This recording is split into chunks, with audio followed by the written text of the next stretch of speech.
Hello friends, welcome back to the Akbar talks. ഇന്ന് നമ്മൾ കാണാൻ പോകുന്ന സിനിമ ഇപ്പോൾ റീസെന്റ് ആയിട്ട് റിലീസ് ചെയ്ത തായ് കിളവി എന്ന ഒരു ഫീൽ ഗുഡ് മൂവിയാണ്. എന്തായാലും നമുക്ക് ടൈം വേസ്റ്റ് ചെയ്യാതെ നേരെ വീഡിയോയിലോട്ട് പോകാം. വീഡിയോയിലോട്ട് പോകുന്നതിന് മുമ്പ് നിങ്ങൾ ആദ്യമായിട്ടാണ് നമ്മുടെ ചാനൽ കാണുന്നതെങ്കിൽ ചാനൽ സബ്സ്ക്രൈബ് ചെയ്യുക. വീഡിയോ ഇഷ്ടപ്പെടുകയാണെങ്കിൽ വീഡിയോ ലൈക്ക് ചെയ്യാനും നിങ്ങളുടെ ഫ്രണ്ട്സ് ആൻഡ് ഫാമിലിക്ക് വീഡിയോ ഷെയർ ചെയ്യാനും മറക്കരുത്. അപ്പോൾ വെറും മൂവിയിലേക്ക് കിടക്കാം. മൂവിയുടെ തുടക്കത്തിൽ തന്നെ കാണിക്കുന്നത് പെനിക്കുക്ക് എന്ന് പറയുന്ന ഒരാളെയാണ്. വയസ്സ് ഒരുപാടുണ്ടെങ്കിലും അയാളുടെ വിവാഹം ഇതുവരെ നടന്നിട്ടുണ്ടായിരുന്നില്ല. ഗ്രാമത്തിലെ എല്ലാവരും കുടുംബവും കുട്ടികളുമായിട്ട് ജീവിക്കുന്നത് കാണുമ്പോൾ പെനിക്കുക്കിനും അതേപോലെ ഒരു വിവാഹമൊക്കെ കഴിച്ച് ജീവിക്കാൻ ആഗ്രഹമുണ്ട്. പക്ഷെ അയാൾ എത്ര പെണ്ണ് കണ്ടിട്ടും ഒന്നും ശരിയാകുന്നുണ്ടായിരുന്നില്ല. അതേസമയം തന്നെ ആ ഗ്രാമത്തിലെ പൗനതായ് എന്ന് പറയുന്ന ഒരു സ്ത്രീയുടെ വീടാണ് കാണിക്കുന്നത്. ആ നാട്ടിൽ ഒരുപാട് പേർക്ക് പലിശയ്ക്ക് ക്യാഷ് കൊടുക്കുന്ന ഒരു സ്ത്രീയായിരുന്നു പൗനതായ്. പൗനതായിയുടെ കൂടെ ഇപ്പോൾ അവരുടെ മകളും ചെറുമകനും മാത്രമാണുള്ളത്. സ്ത്രീധനത്തിന്റെ പേരിൽ മരുമകൻ പൗനതായിയുടെ മകളെ പല രീതിയിലും ടോർച്ചർ ചെയ്യുകയും അങ്ങനെ അയാളുമായിട്ട് പിരിഞ്ഞിട്ടാണ് പൗനതായിയുടെ മകൾ ഇവിടെ നിൽക്കുന്നത്. പൗനതായ് ആകട്ടെ എല്ലാ കാര്യത്തിലും അവരുടേതായ അഭിപ്രായമുള്ള സ്ത്രീയായിരുന്നു.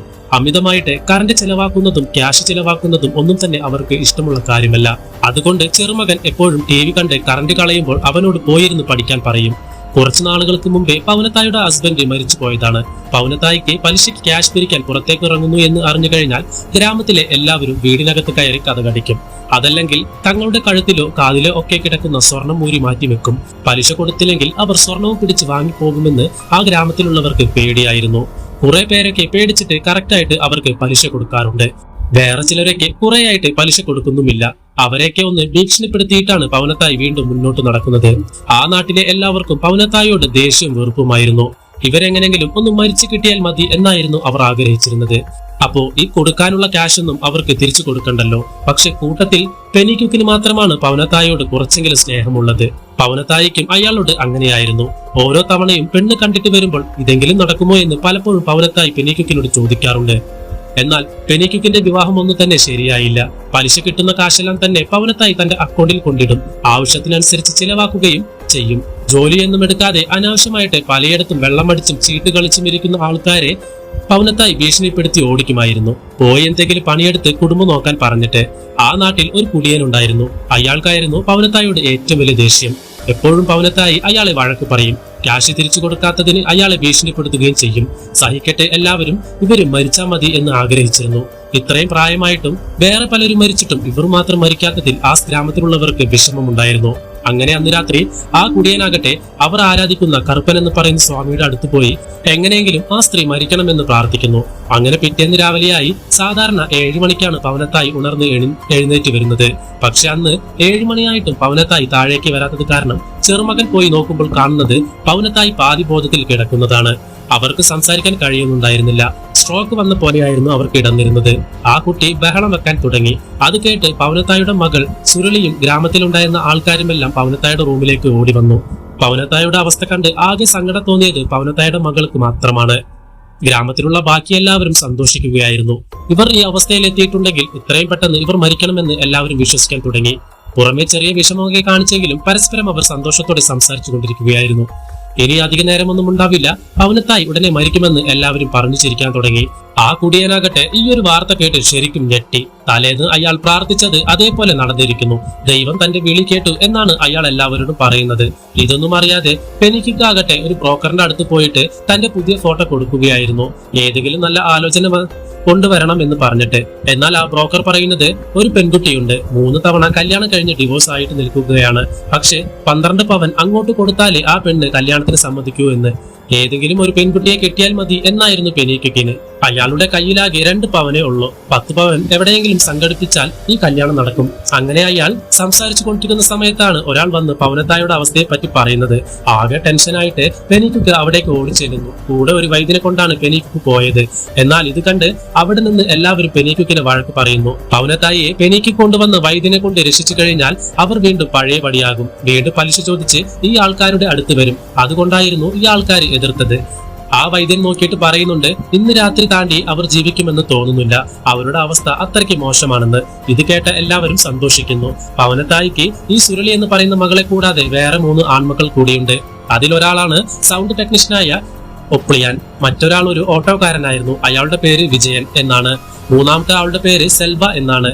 അവൻ ഫ്ലവർ ഷോപ്പ് നടത്തുന്ന ഒരാളായിരുന്നു. ഈ 3 പേർക്കും ക്യാഷിനോട് കുറച്ച് ആർത്തിയുള്ള കൂട്ടത്തിലായിരുന്നു.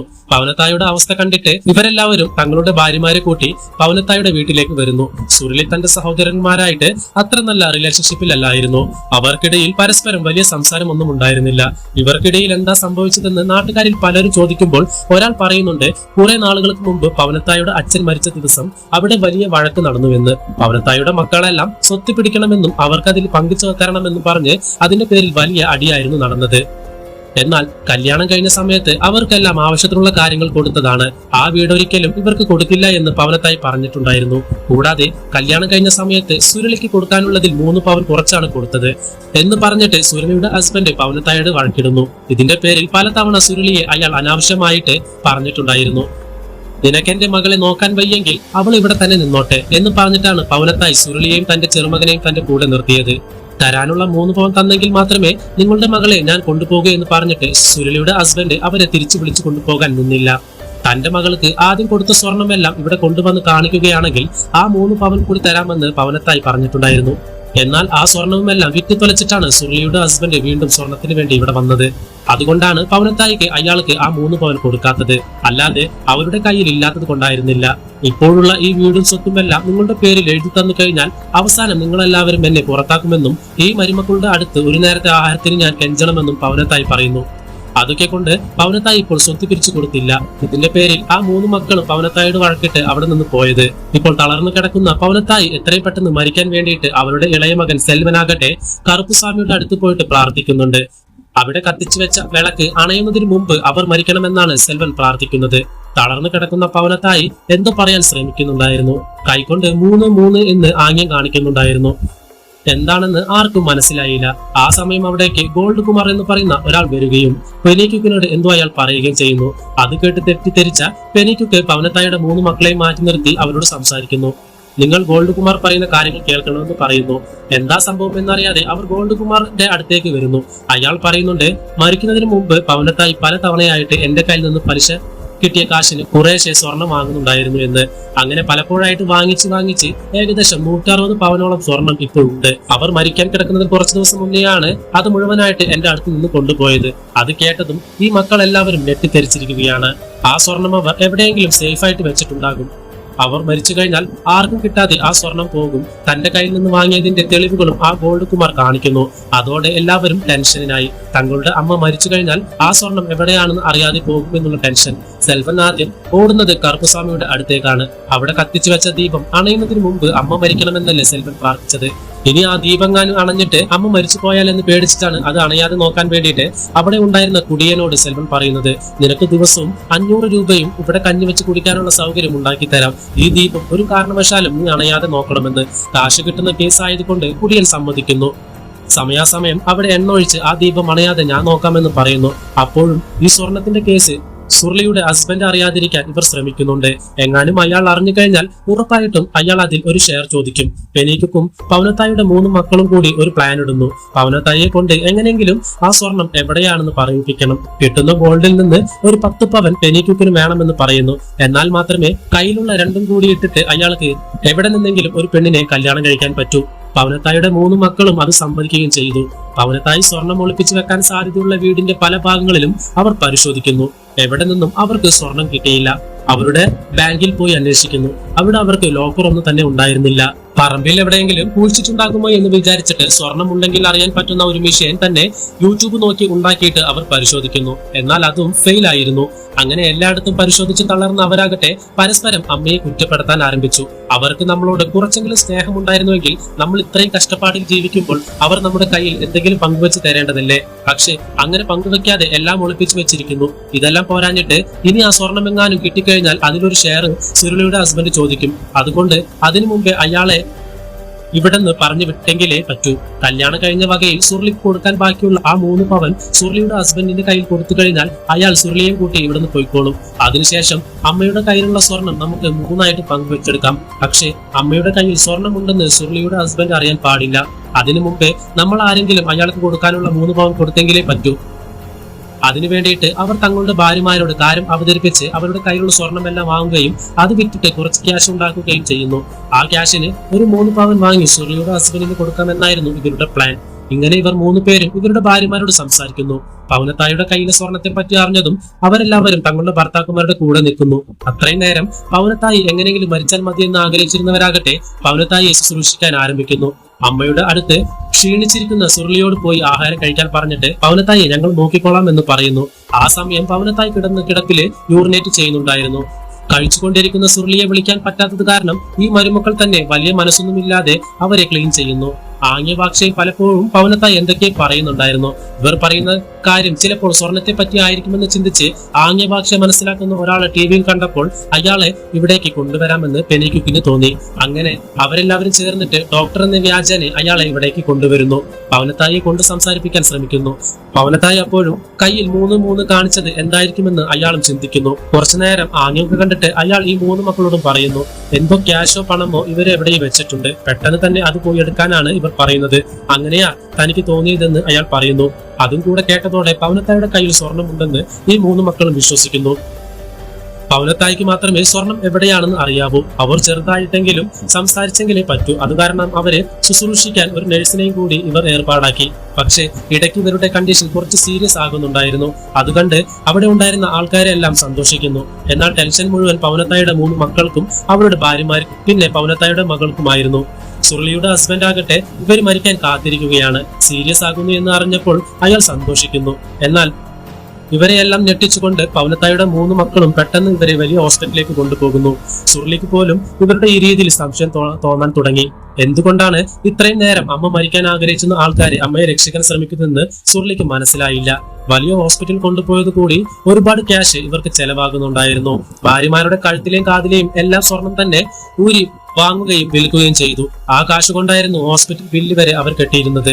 കൂടാതെ സുർലി ഹോസ്പിറ്റലിലേക്ക് വരാതിരിക്കാൻ വേണ്ടിയിട്ടും പൗനത്തായി ഒളിപ്പിച്ചു വെച്ചിരിക്കുന്ന സ്വർണത്തെ പറ്റി അവൾ അറിയാതിരിക്കാനും വേണ്ടിയിട്ട് പൗനത്തായിയുടെ 3 മരുമക്കളും സുർലിയുടെ പിറകെ തന്നെ ഉണ്ടായിരുന്നു. സാധാരണ സ്വത്ത് പങ്കുവെക്കുമ്പോൾ സ്വർണം മുഴുവൻ മകൾക്കാണ് പോകുന്നത്. പക്ഷേ ഈ സ്വർണം മുഴുവൻ സുർലിക്ക് കിട്ടാതിരിക്കാൻ വേണ്ടിയിട്ടായിരുന്നു അവർ സുർലിയിൽ നിന്നും ഇത് മറച്ചു വെച്ചത്. കൂടാതെ പരസ്പരം പൗനത്തായിയുടെ കുറ്റം അവർ പറയുന്നുണ്ട്.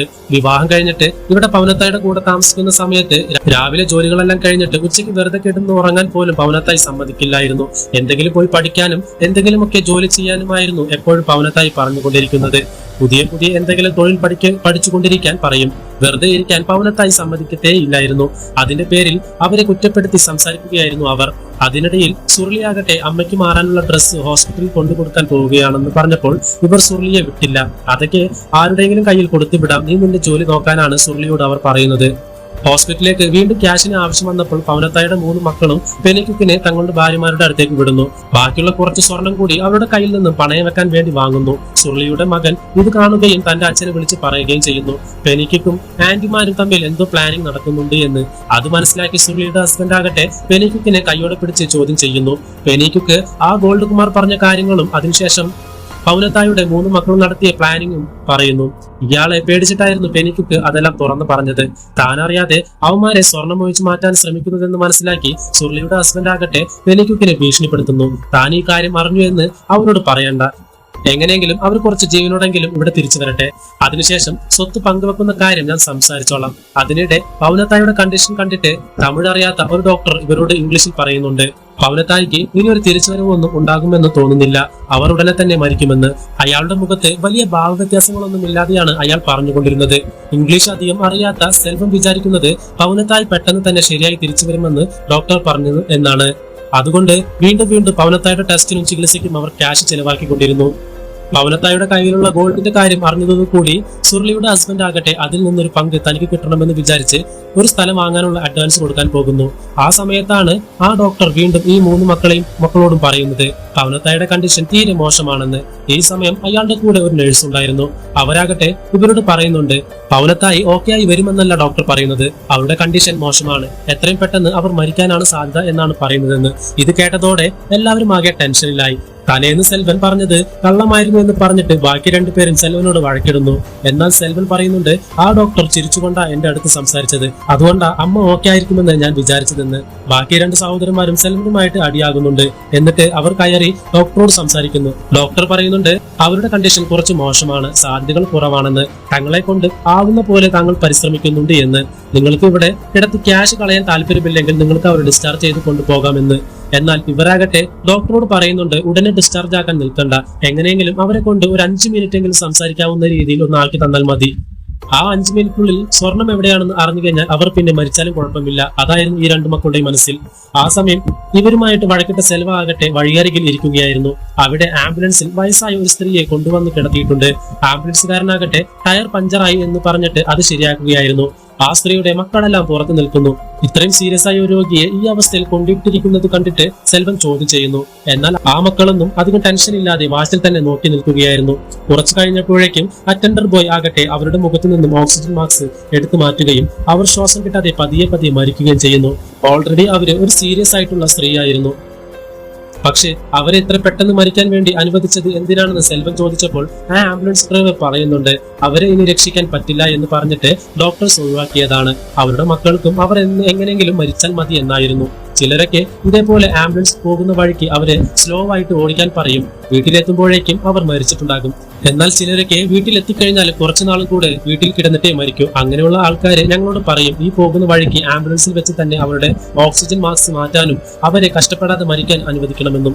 ഒരുപാട് പേരുടെ മക്കൾ ഇങ്ങനെയാണ്. ഇവരെ സംബന്ധിച്ച് വീട്ടിലെത്തി കഴിയുമ്പോഴേക്കും നല്ല സമയം കഴിഞ്ഞു പോകും.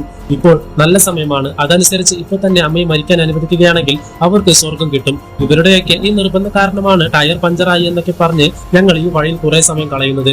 ചിലരൊക്കെ വീട്ടിലെത്തിയിട്ട് മരിക്കാൻ അനുവദിക്കും. ചിലരൊക്കെ ഇങ്ങനെ വഴിയിൽ വെച്ച് സ്വന്തം മാതാപിതാക്കളെ മരണത്തിന് വിട്ടുകൊടുക്കുകയും ചെയ്യും. ആ കാഴ്ച കണ്ട സെൽവൻ ശരിക്കും തകർന്നു പോയി നിൽക്കുകയായിരുന്നു. തങ്ങളുടെ അമ്മയോടും തങ്ങൾ ഇതല്ലേ ചെയ്യുന്നത് എന്ന് ഒരു നിമിഷം അവന് തോന്നാൻ തുടങ്ങി. പക്ഷെ സെൽവൻ ഹോസ്പിറ്റലിൽ എത്തിയപ്പോഴേക്കും എല്ലാവർക്കും സന്തോഷിക്കാൻ പറ്റിയ ഒരു ന്യൂസ് ആണ് കിട്ടുന്നത്. പവനത്തായുടെ അവസ്ഥയിൽ മാറ്റങ്ങൾ കണ്ടു തുടങ്ങി. അവരുടെ ആരോഗ്യനില നോർമലാകാൻ തുടങ്ങി. പക്ഷെ അത് പൂർണ്ണമായിട്ടും ഈ മക്കൾക്ക് സന്തോഷം നൽകിയില്ല. കാരണം പൂർണ്ണ ആരോഗ്യവതിയായിട്ട് അവർ തിരിച്ചു വന്നു കഴിഞ്ഞാൽ ഇവർ ഉദ്ദേശിക്കുന്ന പോലെ സ്വർണമൊന്നും കിട്ടില്ല. അവർ അതെല്ലാം വീണ്ടും കയ്യിൽ തന്നെ വെക്കും. മരണക്കിടക്കിൽ കിടക്കുകയാണെങ്കിൽ അത് എവിടെയാണെന്ന് അവർ പറയും. അതിനുശേഷം ഇവർ മരിച്ചാൽ മതി, അങ്ങനെ ഒരു ചിന്തയായിരുന്നു ഇവർക്ക്. ഇവിടെ കിടന്ന് പവനത്തായി രക്ഷപ്പെട്ടാലോ എന്ന് വിചാരിച്ച് സെൽവൻ ഒഴിച്ച് ബാക്കി രണ്ടുപേരും പറയുന്നുണ്ട് ഞങ്ങൾ അമ്മയെ ഡിസ്ചാർജ് ചെയ്ത് വീട്ടിലേക്ക് കൊണ്ടുപോവുകയാണെന്ന്. എന്നാൽ ആ ഡോക്ടേഴ്സ് അത് സമ്മതിക്കുന്നില്ല. രാവിലത്തെ കണ്ടീഷനിൽ ഇപ്പോൾ 1-2 മണിക്കൂറത്തേക്ക് ഇവരെ ഒബ്സർവേഷനിൽ വെക്കാം. കൂടാതെ ഇവർക്ക് ഒരു സർജറി നടത്തണം. അത് നടത്തി കഴിഞ്ഞാൽ ഇവർ ഓക്കെ ആയിട്ട് തിരിച്ചു വരികയും ചെയ്യും. അതിന് ക്യാഷ് നിങ്ങൾക്ക് ചെലവാക്കാൻ പറ്റുമെങ്കിൽ നിങ്ങൾ ചെലവാക്കിയാൽ മതി. എന്നാൽ ആ 2 മക്കൾക്കും ക്യാഷ് ചെലവാക്കാൻ താല്പര്യമുണ്ടായിരുന്നില്ല. ഇപ്പോൾ തന്റെ കുറെ ക്യാഷ് കളഞ്ഞു. ഇനി അവർ ഓക്കെ ആയിട്ട് തിരിച്ചു വന്നാൽ സ്വർണമൊന്നും ഇവർക്ക് തരത്തുമില്ല. 3 ലക്ഷം രൂപ സർജറിക്ക് വേണമായിരുന്നു. സെൽവനെ കൊണ്ട് ഒറ്റയ്ക്ക് ഉണ്ടാക്കാൻ പറ്റില്ല. പെനിക്യുക്കിന് സഹായം സെൽവൻ തേടുന്നു. സ്ഥലത്തിന് അഡ്വാൻസ് കൊടുക്കാൻ പോയ സുർലിയുടെ ഹസ്ബൻഡിനോട് പെനിക്യുക്ക് പറയുന്നുണ്ട് അമ്മയുടെ ജീവൻ കുറച്ചു നേരം നിലനിർത്തണമെങ്കിൽ ക്യാഷിന്റെ ആവശ്യമുണ്ടെന്നും നിങ്ങൾ ക്യാഷ് ചിലവാക്കിയില്ലെങ്കിൽ നിങ്ങൾക്കൊന്നും കിട്ടാൻ പോകുന്നില്ല എന്ന്. അതോടെ അയാൾ പെനിക്യുക്കിന് സ്ഥലത്തിന് അഡ്വാൻസ് കൊടുക്കാൻ കൊണ്ടുപോയി ക്യാഷ് കൊടുക്കുന്നു. പെനിക്യുക്ക് അതുമായിട്ട് ഹോസ്പിറ്റലിലേക്ക് വരുന്നു. ആ സമയം സെൽവൻ ബാക്കി 2 പേരെ കൺവിൻസ് ചെയ്യുകയായിരുന്നു. സ്വന്തം അമ്മയെ രക്ഷിക്കുന്നതിന്റെ കാര്യം പറഞ്ഞിട്ട് നിങ്ങൾ ക്യാഷ് ചെലവാക്കിയില്ലെങ്കിൽ സ്വർണം തരുന്ന സമയത്തും അത്രയും കുറച്ച് സ്വർണം മാത്രമേ നിങ്ങൾക്ക് തരൂ. എത്ര ക്യാഷ് ചെലവാക്കുന്നുവോ അതിനനുസരിച്ച് നിങ്ങൾക്ക് തിരിച്ചു തരും. അതോടെ അവർ 2 പേരും പറയുന്നുണ്ട് ഞങ്ങളുടെ കയ്യിലുള്ളത് ഞങ്ങൾ ചിലവാക്കാമെന്ന്. അവർ 2 പേരുടെയും കയ്യിലും സെൽവന്റെ കയ്യിലുള്ളതും കൂട്ടിച്ചേർത്തിട്ട് 2 ലക്ഷം രൂപ മാത്രമേ ഉണ്ടായിരുന്നുള്ളൂ. ആ സമയത്താണ് പെനിക്യുക്ക് 1 ലക്ഷം രൂപയായിട്ട് വരുന്നത്. പക്ഷെ ഇത് സുർലിയുടെ ഹസ്ബൻഡ് തന്നതാണെന്ന് പെനിക്യുക്ക് പറയുന്നില്ല. കാരണം ഈ ഒരു കാര്യം സുർലിയുടെ ഹസ്ബൻഡിന് അറിയാമെന്നുള്ള കാര്യം പെനിക്യുക്ക് ഇപ്പോഴും ഇവരോട് പറഞ്ഞിട്ടുണ്ടായിരുന്നില്ലല്ലോ. അതറിഞ്ഞു കഴിഞ്ഞാൽ ഇവര് പെനിക്യുക്കിനെ അടിക്കും. എന്തായാലും നിങ്ങൾ എനിക്ക് 10 പവൻ തരണമല്ലോ, അതുകൊണ്ട് ഞാനും കുറച്ച് ക്യാഷ് തരാമെന്ന് കരുതിയിട്ട് ഞാൻ കൊണ്ടുവന്നതാണ് എന്നാണ് പെനിക്യുക്ക് പറയുന്നത്.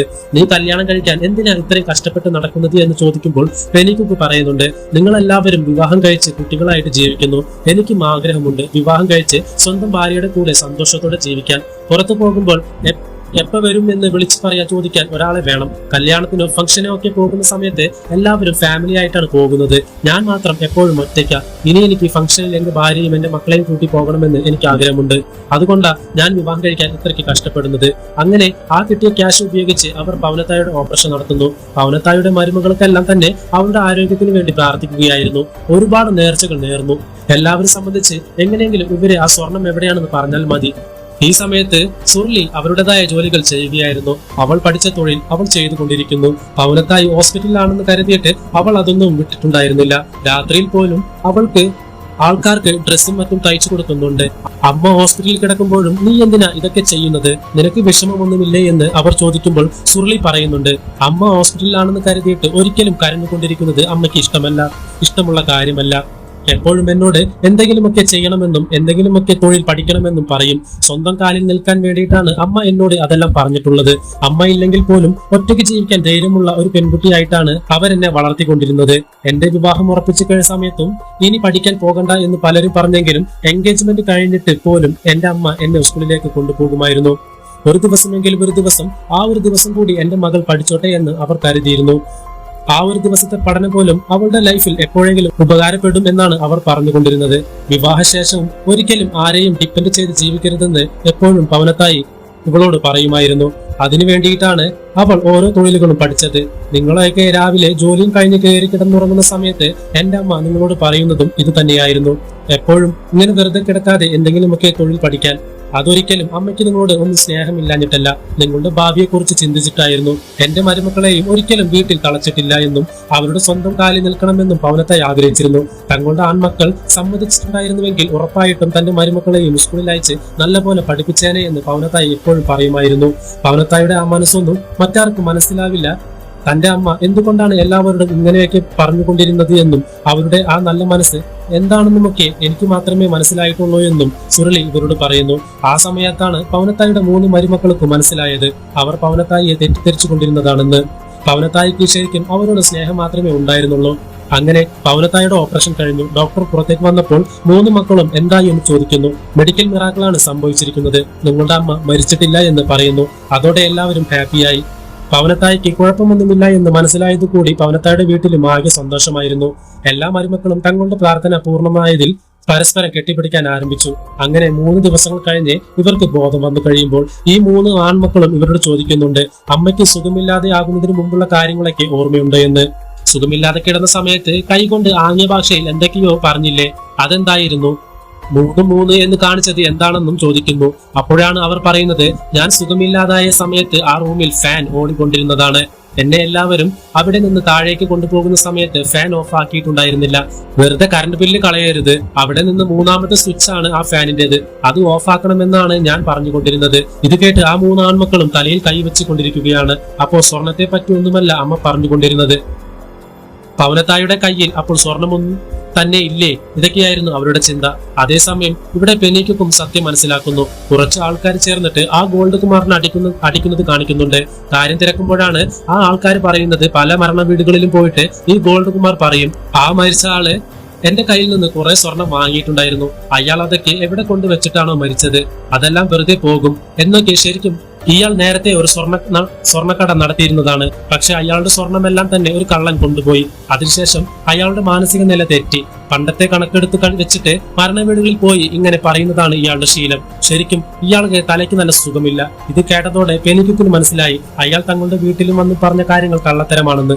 അപ്പോ അങ്ങനെ 160 പവനും സ്വർണം ഒന്നും തന്നെ പവനത്തായുടെ കയ്യിലില്ല. ഇവിടെ 3 മക്കളും പവനത്തായോട് ചോദിക്കുന്നുണ്ട്, അമ്മയുടെ കയ്യിൽ പണവും സ്വർണവും ഒന്നും ഇല്ലേ എന്ന്. എന്റെ കയ്യിൽ എവിടെന്നാ പണവും സ്വർണവും എന്നൊക്കെ അവർ ചോദിക്കുന്നു. ഇത്രയും കാലം പലിശ കിട്ടിയ ക്യാഷ് ഇല്ലേ, പിന്നെ അമ്മ അതെന്താണ് ചെയ്തതെന്ന് ചോദിക്കുമ്പോൾ അവർ പറയുന്നുണ്ട്, ഞാൻ അതൊക്കെ അടിച്ചു പൊളിച്ചു കളഞ്ഞതാണെന്ന്. ഇവർ ഇടയ്ക്കിടയ്ക്ക് സിനിമ കാണാൻ പോകും, ഇഷ്ടംപോലെ ഡ്രസ്സുകൾ വാങ്ങും, പലയിടത്തും പോയി ആഹാരം കഴിക്കും. അങ്ങനെ ലൈഫ് എൻജോയ് ചെയ്ത് നടക്കുകയായിരുന്നു. അതുകൊണ്ട് കയ്യിൽ ക്യാഷൊന്നുമില്ല എന്ന് പറയുന്നു. ആ 3 മക്കളുടെയും അവസാന പ്രതീക്ഷയും നഷ്ടപ്പെട്ടു. അവർക്ക് വേണ്ടി ക്യാഷ് ചിലവാക്കി ഇവർ വലിയ കടകണിയിലുമായി. ആകെ സങ്കടത്തോടു കൂടിയാണ് ഇവർ അമ്മയെ കൊണ്ട് തിരിച്ച് വീട്ടിലേക്ക് വരുന്നത്. സ്വർണത്തിന്റെ കാര്യമൊക്കെ കള്ളമായിരുന്നു എന്ന് മനസ്സിലാക്കി ആ 3 മരുമക്കളും തങ്ങളുടെ ഭർത്താക്കന്മാരോട് വഴക്ക് പറയാൻ തുടങ്ങി. കയ്യിലുണ്ടായിരുന്ന സ്വർണം പോയി അവരുടെ ആർത്തി കാരണം. അങ്ങനെ അതും പറഞ്ഞ് അങ്ങോട്ടും ഇങ്ങോട്ടും സങ്കടപ്പെട്ടിരിക്കുന്ന സമയത്ത് പവനത്തായി മുകളിൽ നിന്ന് വിളിച്ചു പറയുന്നുണ്ട്, ആ പെണ്ണുങ്ങളെല്ലാം ഇങ്ങോട്ട് പോരെ എന്ന്. പവനത്തായുടെ 3 മരുമക്കളും സുർലയും അകത്തേക്ക് കയറി വരുന്നു.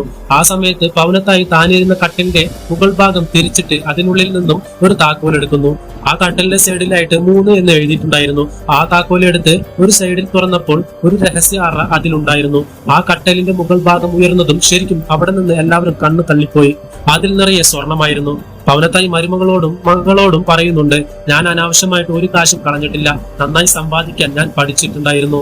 നമ്മൾ സ്ത്രീകൾ ഒരിക്കലും ആരെയും ഡിപ്പെൻഡ് ചെയ്ത് ജീവിക്കാൻ പാടില്ല. കയ്യിൽ കിട്ടുന്ന ക്യാഷിന്റെ നല്ലൊരു ശതമാനം സേവ് ചെയ്യാൻ സ്ത്രീകളെ കഴിഞ്ഞിട്ടേ ഉള്ളൂ, മറ്റാരും. അങ്ങനെ അവർ സേവ് ചെയ്തുണ്ടാക്കിയ ക്യാഷാണിത്. എന്റെ മക്കൾക്ക് കൊടുക്കാൻ വേണ്ടിയിട്ടായിരുന്നു ഇതെല്ലാം ഞാൻ ഉണ്ടാക്കിയത്. പക്ഷെ ഞാൻ വയ്യാതായി കിടന്ന സമയത്ത് എന്റെ മക്കളോടൊപ്പം നിന്ന് നിങ്ങളെ എന്നെ ശുശ്രൂഷിച്ചു. എന്റെ മക്കളൊക്കെ എനിക്ക് വേണ്ടിയിട്ട് കുറെ ക്യാഷ് ചെലവാക്കി കടക്കെണിയിലായി. ഞാൻ ഈ സേവ് ചെയ്തതുപോലെ നിങ്ങൾക്കും സേവ് ചെയ്യാൻ പറ്റും. ജീവിതത്തിൽ എപ്പോഴെങ്കിലും ഒറ്റപ്പെട്ടു പോയി കഴിഞ്ഞാൽ ആരുടെയും മുന്നിൽ കൈനീട്ടേണ്ട അവസ്ഥ നിങ്ങൾക്ക് ആർക്കും വരാൻ പാടില്ല.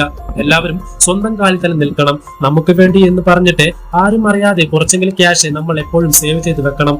ഇന്ന് ഈ നാട്ടിലുള്ള ഒരുപാട് വീടുകളിലെല്ലാം തന്നെ ആണുങ്ങളുടെ പേരിലാണ്. പക്ഷെ ഈ ഗ്രാമത്തിലെ ഈ ഒരു വീട് മാത്രം ഒരു പെണ്ണായ എന്റെ പേരിലാണ്. അത് ഞാൻ കഷ്ടപ്പെട്ട് സമ്പാദിച്ചത് തന്നെയാണ്. കഷ്ടപ്പെട്ട് ജോലി ചെയ്യുന്ന ഒരു സ്ത്രീക്ക് മാത്രമാണ് നല്ല രീതിയിൽ ഫ്രീഡം കിട്ടുന്നത്. സ്വാതന്ത്ര്യം നിങ്ങൾക്ക് പിന്നീട് ആരും തരേണ്ടതായിട്ടില്ല. അത് നിങ്ങളുടെ കയ്യിൽ ഇരിക്കുന്നത് തന്നെയായിരിക്കും. അങ്ങനെ ഞാൻ മാറിയപ്പോഴാണ് ഞാൻ 60-ാം വയസ്സിൽ സ്വതന്ത്രയായത്. എനിക്ക് ഇഷ്ടമുള്ള കാര്യങ്ങളെല്ലാം ഞാൻ സമ്പാദിച്ച കാശ് കൊണ്ട് ചെയ്യാൻ തുടങ്ങിയത്. ആ അറിവ് ഞാൻ എന്റെ മക്കൾക്ക് പറഞ്ഞു കൊടുത്തത് കൊണ്ട് ഇത്രയും പ്രശ്നങ്ങൾ ഉണ്ടായിട്ടും അവർ ഒറ്റയ്ക്ക് സ്വന്തം കാലിൽ നിൽക്കുന്നത്. അവളുടെ ഹസ്ബൻഡ് അവളുമായിട്ട് വഴക്കിട്ടിട്ടും അവൾ തെരുവിൽ ഇറങ്ങേണ്ടി വന്നിട്ടില്ല. അവൾ 30-ാം വയസ്സിൽ സ്വതന്ത്രയായി. അതുകൊണ്ട് ഒരു കാരണവശാലും എപ്പോഴും വെറുതെ വീട്ടിലിരിക്കരുത്. നിങ്ങൾക്ക് വേണ്ടി നിങ്ങളും അധ്വാനിച്ചെങ്കിൽ മാത്രമേ പറ്റൂ. പിന്നെ ഇതൊന്നും തന്നെ ഞാൻ ഒരാൾക്ക് കൊടുക്കുന്നില്ല. ഇത് നിങ്ങൾ 4 പേർക്ക് വേണ്ടിയിട്ടുള്ളതാണ്. 4 പേരും പങ്കിട്ടെടുത്തുകൊള്ളാൻ പറയുന്നു. പവനത്തായുടെ നന്മ എന്താണെന്ന് ആ സമയം ശരിക്കും അവരുടെ മരുമക്കൾ മനസ്സിലാക്കിയിട്ടുണ്ടായിരുന്നു. മരുമക്കളും മകളും ചേർന്നിട്ട് അതെല്ലാം പങ്കിട്ടെടുക്കുന്നു. പക്ഷെ ഈ സ്വർണം ഒന്നും തന്നെ അനാവശ്യമായിട്ട് നിങ്ങളുടെ ഭർത്താക്കന്മാർക്ക് ചിലവാക്കാൻ കൊടുക്കരുതെന്നും പറയുന്നുണ്ട്. എപ്പോഴും സുർലിയുടെ കാര്യത്തിൽ ഒരു തീരുമാനം ഉണ്ടാകണമായിരുന്നു. സുർലിയുടെ ഹസ്ബൻഡ് അവളെ ഒരുപാട് ടോർച്ചർ ചെയ്തതാണ്. ഇനി ആ ബന്ധം വേണ്ട എന്ന് തന്നെ അവർ തീരുമാനിച്ചിരിക്കുകയാണ്. ഗ്രാമത്തിലെ എല്ലാവരോടും വിളിച്ചുകൂട്ടി അവിടെ വെച്ച് സുർലി ആ ബന്ധം അവസാനിപ്പിക്കുകയാണ്. പവനത്തായിയാണ് എല്ലാത്തിനും അവളെ സപ്പോർട്ട് ചെയ്യുന്നത്. ഞാൻ നന്നായിക്കൊള്ളാമെന്ന് പലതവണ സുർലിയുടെ ഹസ്ബൻഡ് പറഞ്ഞെങ്കിലും അയാൾക്ക് ഇനിയൊരു ചാൻസ് കൊടുക്കാൻ പവനത്തായി തയ്യാറായിരുന്നില്ല. മുന്നോട്ടുള്ള ജീവിതത്തിൽ ഇനി എന്ത് ചെയ്യുമെന്ന് സുർലി ആലോചിച്ച് നിൽക്കുന്ന സമയത്ത് പവനത്തായി പറയുന്നുണ്ട്, നീ ഇനി ഒരു വിവാഹം കഴിക്കണമെന്ന്. അതിന് നിന്നെ ആരും എതിർക്കില്ല എന്നും. പക്ഷെ ഇത്രയും വലിയൊരു മകനുണ്ട്, അവൻ തന്നെ കുറിച്ച് എന്ത് വിചാരിക്കുമെന്ന് സുർലി ചോദിക്കുന്നു. ചെറുമകനോട് പവനത്തായി ചോദിച്ചപ്പോൾ അമ്മ വിവാഹം കഴിച്ചോട്ടെ, പയ്യൻ ആരാണെന്ന് മാത്രമാണ് സുർലിയുടെ മകൻ ചോദിക്കുന്നത്. പവനത്തായി സുർലിക്ക് വേണ്ടി കണ്ടെത്തിയത് പെനിക്കുപ്പിനെ ആയിരുന്നു. സുർലി അയാൾ പൊന്നുപോലെ നോക്കുമെന്നും പവനത്തായിക്ക് അറിയാം. അങ്ങനെ എല്ലാവരുടെയും സമ്മതത്തോടു കൂടി സുർലിയുടെയും പെനിക്കുപ്പിന്റെയും വിവാഹം നടത്തുന്നു. പെനിക്കുപ്പ് ആഗ്രഹിച്ച പോലെ തനിക്ക് ഒരു കുടുംബം ഉണ്ടായതിൽ അയാൾ സന്തോഷിക്കുന്നു. അങ്ങനെ സന്തോഷത്തോടെ സംസാരിച്ചു കൊണ്ടിരിക്കുന്ന സ്ത്രീകളെ നോക്കിക്കൊണ്ടിരിക്കുന്ന പവനത്തായെ കാണിച്ചുകൊണ്ട് ഈ ഒരു മൂവി ഇവിടെ അവസാനിക്കുകയാണ്. ഈ മൂവിയുടെ സ്റ്റോറി എങ്ങനെ ഉണ്ടായിരുന്നു എന്ന് നിങ്ങൾ താഴെ കമന്റ് ചെയ്യുക. ഈ മൂവി എക്സ്പ്ലനേഷൻ ഇഷ്ടപ്പെട്ടെങ്കിൽ വീഡിയോ ലൈക്ക് ചെയ്യാനും നമ്മുടെ ചാനൽ സബ്സ്ക്രൈബ് ചെയ്യാനും മറക്കണ്ട. അപ്പോ അടുത്ത ഒരു അടിപൊളി മൂവിയുമായി വീണ്ടും കാണാം. നന്ദി.